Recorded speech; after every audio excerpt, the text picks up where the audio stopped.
Bonjour, je m'appelle Christian de Montbrison, je suis une vieille famille gasconne du Tarn-et-Garonne, protestante, huguenote, et j'ai écrit un livre qui s'appelle, le livre de ma vie, qui s'appelle « Vie d'un homme d'hier, aujourd'hui » et, point de suspension, juste un peu plus.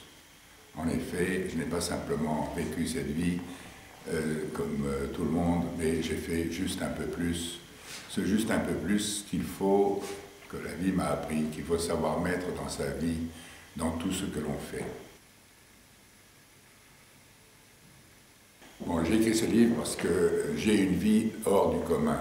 J'ai, à travers mon désir de toujours dire oui quand on m'offrait quelque chose, j'ai connu un nombre infini et de professions, de responsabilités et de voyages à travers tous les continents, sauf le Japon et l'Australie, pratiquement.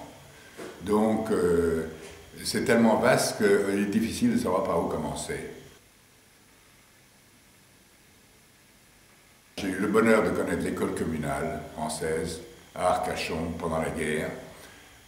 Ensuite, nous avons pu nous échapper sur la zone libre et j'ai connu le Chambon-sur-Lignon, que tout le monde connaît, et la résistance au Chambon-sur-Lignon.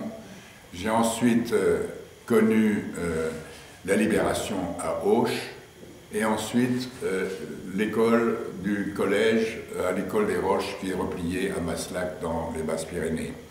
De là, j'ai fait mon service militaire en Algérie, donc j'ai connu le service militaire en Algérie.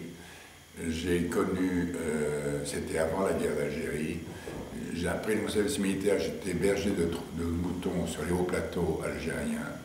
Ensuite, je suis parti créer la première société de pêche côtière d'Arcachon à Pointe-Noire, au Congo, où mon frère et notre équipe, nous avons développé à la fois la pêche, le bâtiment, l'a construit pratiquement une bonne partie de Brazzaville, de Kinshasa, et alimenté la population en poissons.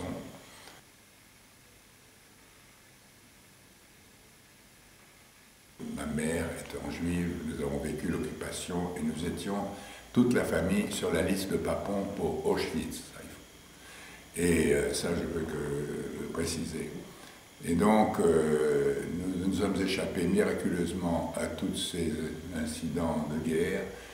Et donc, j'étais attaché à connaître la vie en Israël. Je me suis attaché à Israël à tel point que, apprenant l'hébreu, j'ai participé à la création du premier kibbutz dans le Negev, après En-Gedi, le kibbutz de Yotvata, qui est le plus grand fournisseur de lait d'Israël, en plein désert.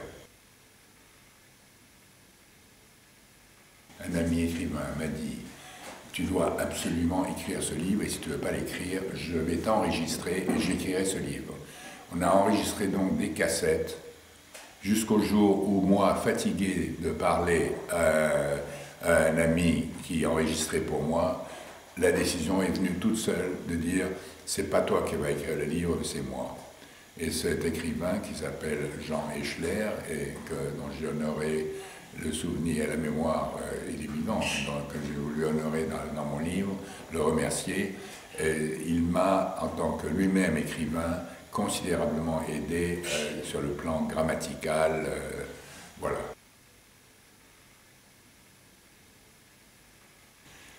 Je pense que ce livre est essentiellement écrit pour que les jeunes le lisent, pour leur donner envie d'entreprendre. Comme j'ai dit au début de mon livre, il n'est pas nécessaire de réussir, mais tu te dois d'entreprendre. Donc j'ai vraiment énormément d'expérience et je souhaite qu'à la lecture de mon livre, les jeunes viennent me trouver et qu'on puisse en parler, échanger de vive voix sur cette vie qui se terminera bientôt, le plus tard possible, j'espère, mais voilà.